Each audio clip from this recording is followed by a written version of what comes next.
Pemirsa, banyak pelajaran hidup yang dapat diteladani dari Paus Fransiskus, dan untuk membahasnya sudah bergabung bersama kami dari luar studio staf Dikasterium Dialog Umat Beragama Vatikan, Padre Markus Solo Keuta. Selamat sore waktu Indonesia, Romo Markus.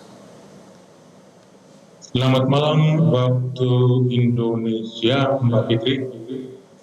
Baik, Romo Markus, sebelumnya apakah sudah ada pernyataan resmi dari Vatikan, terutama mengenai tahapan yang akan dilakukan, proses yang akan dilakukan pasca wafatnya Paus Fransiskus? Para Dewan Kardinal yang berada di Tata Suci Vatikan dan sekitar Vatikan sudah bertemu tadi pagi pukul 9 di Aula Sinodo, Aula Paulus VI di Vatikan, untuk membahas langkah-langkah selanjutnya. Yang sudah diketahui dan diputuskan bahwa sejak hari ini pukul 9 pagi waktu Roma, waktu Vatikan, jenazah Paus Fransiskus disemayamkan di Kapela Domo Santa Marta, tempat kediaman Sri Paus 12 tahun terakhir.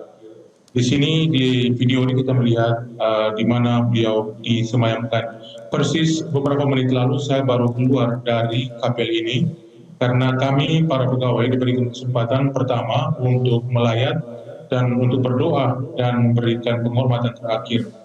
Kesempatan yang lebih besar diberikan kepada kalayat baru besok hari Rabu pukul 9 pagi dan direncanakan akan disemayamkan di dalam Basilika Santo Petrus untuk 3 hari, disusul dengan pemakaman beliau pada hari Sabtu tanggal 26 April di Santa Maria Maggiore di tengah kota Roma, satu dari Basilika Kepausan, Basilika beliau. Nah, tempat pemakaman ini beliau tulis secara jelas di dalam surat wasiatnya yang baru diterbitkan kemarin, karena tempat ini menurut beliau sangat bersejarah, sangat penting di dalam hidupnya sebagai calon imam, sebagai uskup, sebagai kardinal, dan sebagai paus.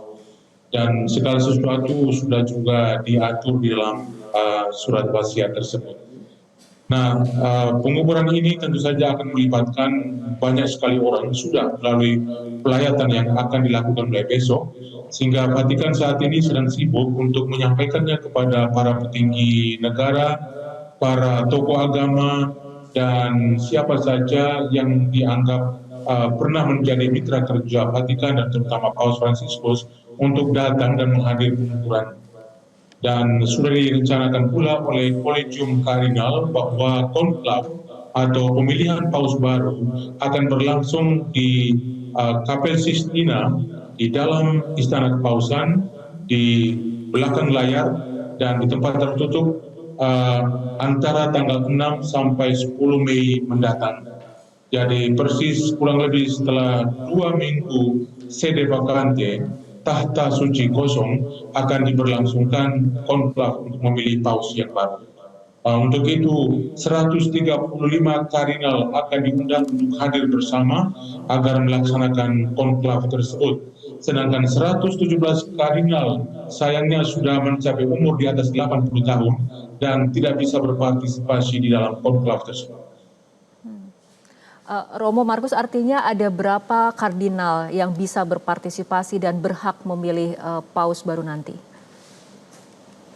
Yang berpartisipasi di dalam pertemuan-pertemuan antisipatif untuk mempersiapkan segala sesuatunya, itu semua kardinal, boleh yang di bawah 80 maupun di atas 80, jadi 117 yang di atas 80 itu juga bergabung dengan yang 135 yang aktif. Jadi yang jelasnya bahwa hanya 135 kardinal di bawah umur 80 tahun, tertinggi tentunya umur 80 tahun, untuk berhak menjadi peserta konklav dan akan aktif memilih paus yang baru. Oke, mengenai periode sede vacante sendiri, bagaimana suasana Vatikan selama periode ini, Romo Markus? Secara ke dalam di Kuria Tata Suci Vatikan sendiri, kegiatan berjalan seperti biasa karena Vatikan atau Kuria sudah dibagi-bagi dengan divisinya masing-masing dan kepala-kepala perkantoran bekerja sesuai dengan apa yang harus mereka lakukan. Kebetulan hari ini dan besok Vatikan masih libur, tetapi hari Kamis kegiatan atau aktivitas perkantoran di Vatikan akan kembali berjalan seperti biasa.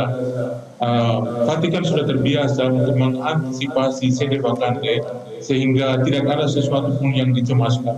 Semuanya akan berjalan sesuai dengan apa yang harus dijalankan. Oke. Besok jenazah dari Paus Fransiskus akan dipindahkan ke Basilika Santo Petrus. Ini artinya untuk umat Katolik ataupun para peziarah bisa kemudian melakukan penghormatan terakhirnya? Benar sekali. Saya sendiri baru saja keluar dari Basilika Santo Petrus Vatikan yang sangat dipenuhi, sangat penuh sesak oleh para peziarah dan para turis dari berbagai negara. Selain karena mereka ingin memasuki koridor pintu suci, tetapi juga masing-masing punya keinginan untuk melihat Paus Fransiskus dan memberikan penghormatan terakhir. Dan bisa dibayangkan bahwa mulai besok Basilika Santo Petrus Vatikan akan sangat penuh dengan manusia dari berbagai arah, dari berbagai negara.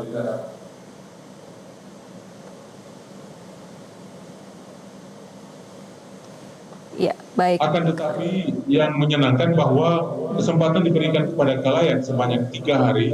Oleh karena itu, walaupun antrian akan sangat panjang dan sangat berbelit, tetapi banyak orang pasti akan memperoleh kesempatan untuk memberikan penghormatan dan doa terakhir di depan mayat Sri Paus Fransiskus.